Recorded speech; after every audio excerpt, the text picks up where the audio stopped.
Hello YouTube family. आज देखिए ये दिल्ली में बारिश हो रही है,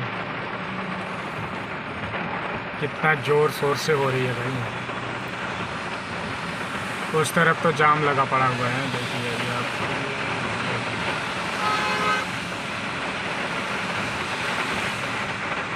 ये आश्रम का है वीडियो और मैं आपको एकदम अच्छे से दिखाता हूँ। बारिश आ रही है जोर से, कितना जोर से बारिश आ रही है।